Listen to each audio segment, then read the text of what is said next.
Okay, so as I said, I'm Echo, and you've seen my measurements and my weight, and I've told you a little bit about myself.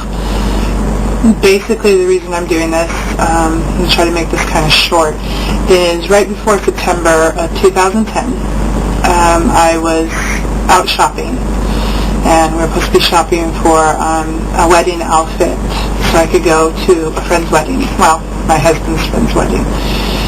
After about 3 hours of searching and not being able to find anything to wear, I should state that I am American, but I live in the UK. And in America, I'm a size 20. In the UK, I'm a 24, 26. And most of the shops here stop at about size 22, 20, 22. So there was only one specialty shop that carried plus-size clothing that I could wear, and it was one of those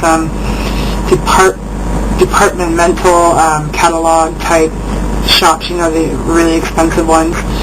And after being in there and realizing that it was going to cost 35 quid for a shirt, not even like a really fancy shirt, just a shirt that looked nice, and about 70 quid for pants. For those who don't know what quid is, the equivalency of about a little over $1.50. So you're looking at a 35 quid is somewhere in the region of about $60. Anyways, I was quite upset, and I cried most of the day, and I know it sounds probably really, really stupid, but for those of you who have been there, you know exactly what I'm talking about. Anyways, that night, I was quite upset with myself, and I kind of hit that wall, and I was just sick of it, and I went rooting around online, found out that a very popular show that started in America and has now come to the UK was casting.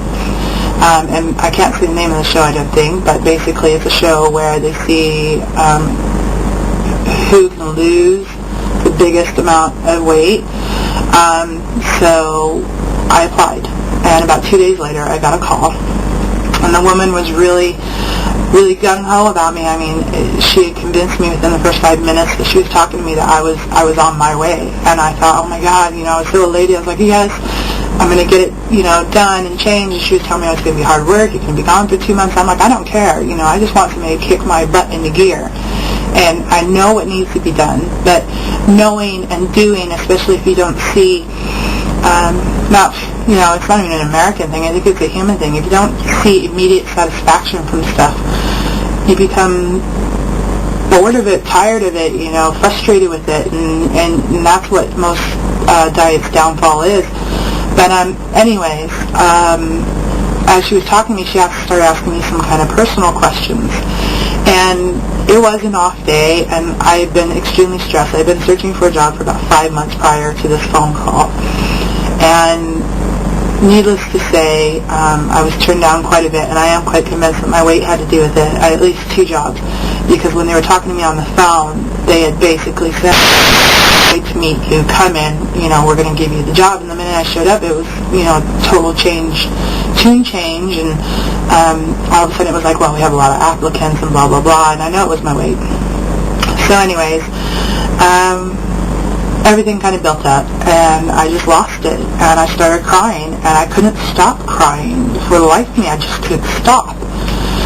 And needless to say, by the end of the conversation, at one point she kind of gingerly asked if I had seen a doctor about possible depression that I may have.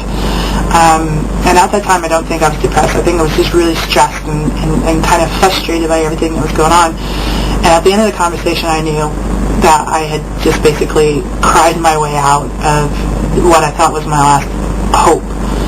And what's funny is, even though she asked me that question, at that time I don't think I was. By the time I got off the phone, I was depressed. You know, and it just progressively got worse and worse and worse as the weeks wore on. And it got to the point where I hadn't been leaving my room very much anyways, because I was quite down about not having a job and stuff. And but this just got to the point where I didn't leave my room anymore. I had my TV, I had my computers, you know. If I did go anywhere, it was only to the store to go, you know, buy the grocery for the week. And I should tell you, I did tell you, I'm addicted to pop. This is a 3-liter bottle that I bought this morning at about 10:30 a.m. It is now 8:30 p.m. and it's pretty much gone. See that? That's really bad. That's 3 liters. I could down more than that if I try to keep myself to only 1 bottle of this a day. Second problem, these. I'm addicted to them, like I said, 20 plus a day. Anyways, when we come home from grocery shopping, which is only, I only go out once a week or whatever, I'd be in my room the rest of the time.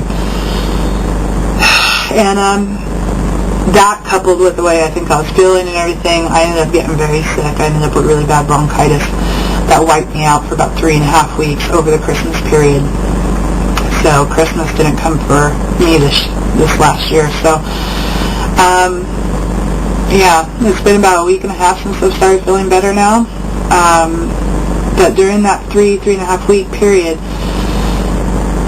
sleep a lot, but you also have a lot of time to sit with yourself and kind of reflect on where your life is going. And like I said, I'm only 36, and it's really sad to admit, but I don't have a friend, one friend. I have my husband's friends or acquaintances and their wives and stuff, but don't hang around, don't call them on the phone, don't talk, don't text, nothing. Basically I think they just put up with me when I'm around, the crazy American. But I don't have one friend, not one, which is really sad. And I think a lot of it has to do with, a bit of it, maybe 10% of it is I'm scared to talk to people because I am American, and they're English, and a lot of times my humor doesn't come across, or I'll say things that in America is perfectly acceptable to say, but over here they kind of deem it as an insult, I guess, or that I'm making fun of them or whatever, and I'm not. I would never do that, but it just kind of scares you and not wanting to talk to anybody. And then you couple that with the 90% factor that I feel low. I don't like myself, and I'm not happy. All that works together, and you end up with a pretty miserable, person sitting next to you. So, yeah, I just decided that this is enough. So as I was reflecting, I figured the minute I started feeling better, I was going to sit down and I was going to figure out what the hell I'm going to do with my life. And so this is what I'm going to do.